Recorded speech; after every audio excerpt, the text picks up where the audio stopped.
All right, welcome back to the channel. So it is fight day. Anthony Joshua fights Kubrat Pulev. I think he's going to get him out of there in about 8 rounds to set up a fight with the Deontay Wilder Tyson Fury 3 winner. That's right, not straight to Anthony Joshua and Tyson Fury, because Deontay Wilder and Tyson Fury got some business to take care of, and that's why Tyson Fury is not at this fight. But let's talk about what's going to happen in the Anthony Joshua Kubrat Pulev fight in the aftermath in this video.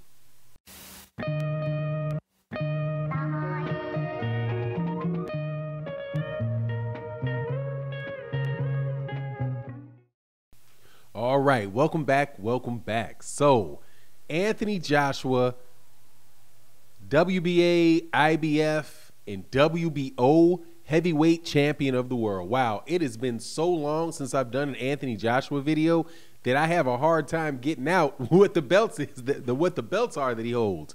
But this particular fight, looking forward to it with Kubrat Pulev, because I think it's going to answer a lot of questions for what's happening in the heavyweight division, but not all just things that are directly connected to Anthony Joshua.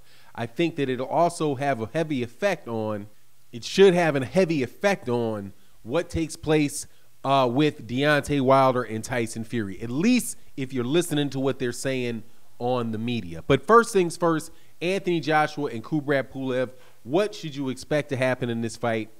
I think you should expect Kubrat Pulev to get knocked out somewhere between the 7th and the 9th round, maybe as late as the 10th round, but I'm pretty sure Anthony Joshua is going to get him out of there, and that's for a couple reasons.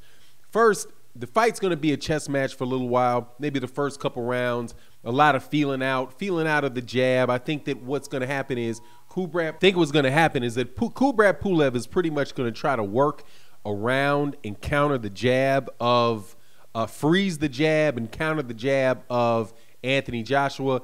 Look back at the fight between Kubrat Pulev and Hughie Fury. Looked at the fight between Kubrat Pulev and Vladimir Klitschko.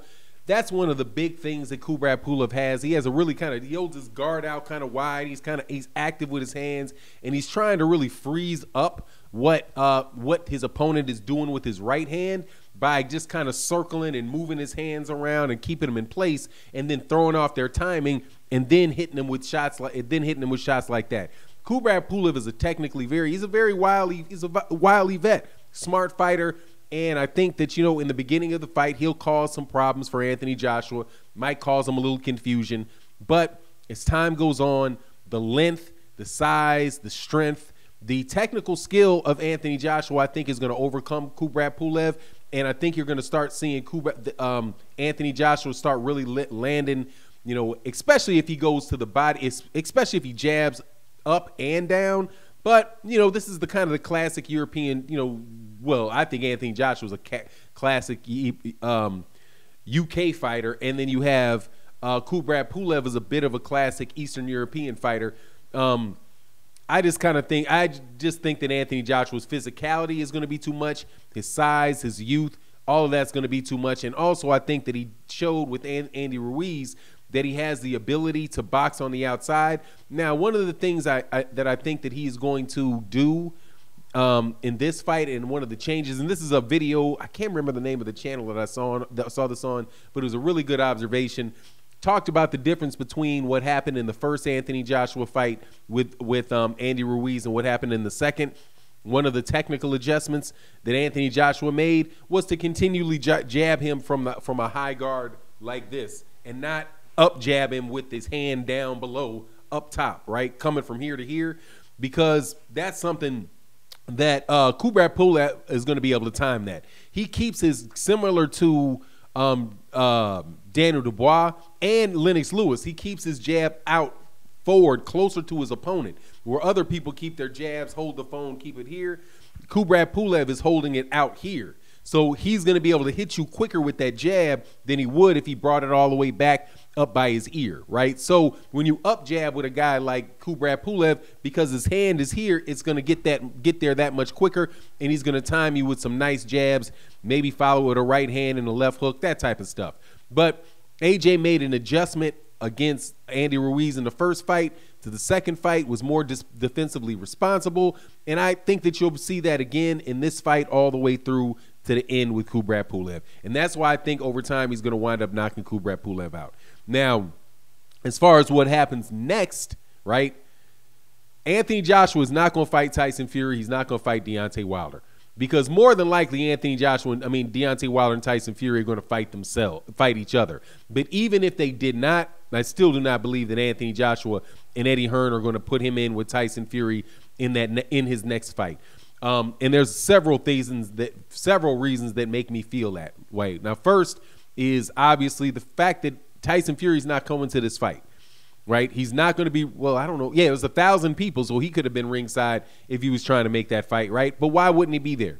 He wouldn't be there because he's in a mediation with Deontay Wilder over a contract that he is trying to break that he shouldn't be trying to break. And the fact that you're in mediation, like even Bob Arum said it. He's like, look, let's not try to go too far and do too much, but let's just see what's going to happen when Anthony Joshua fights Kubrat Pulev, because if Kubrat Pulev wins, then the Deontay Wilder-Tyson Fury fight is on. If not, then, we're going to have to see what's going on.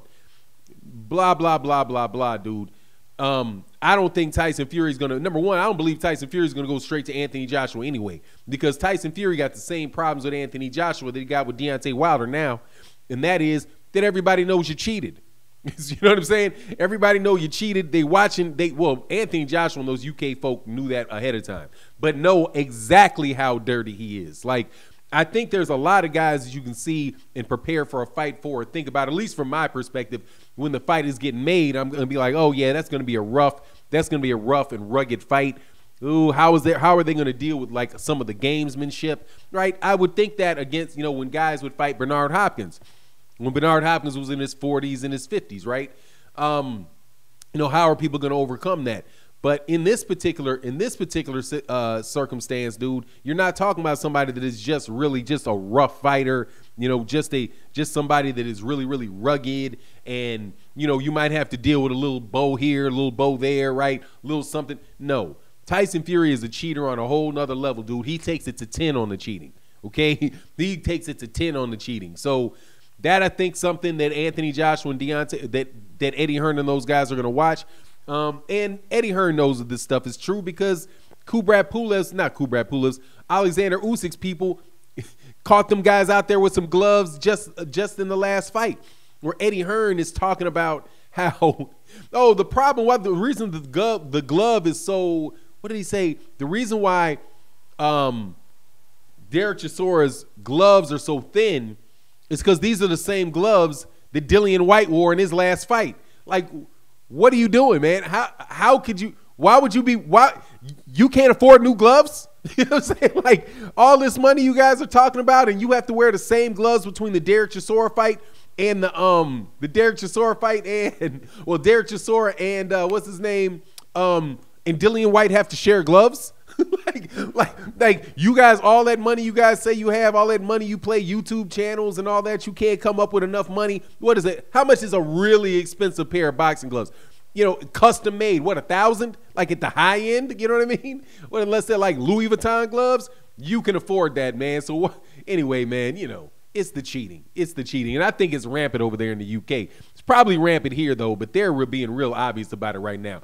Anyway, that's my thoughts on the matter. I don't think Tyson Fury and Anthony Joshua fight next. I think Deontay Wilder and Tyson Fury fight next. Or Tyson Fury is going to fight some scrub and then wait till the pandemic is, where you can get an audience and everybody can come, and then they'll do it that way. But anyway, that's my take on the matter. You let me know what you think. And with that, I'm out.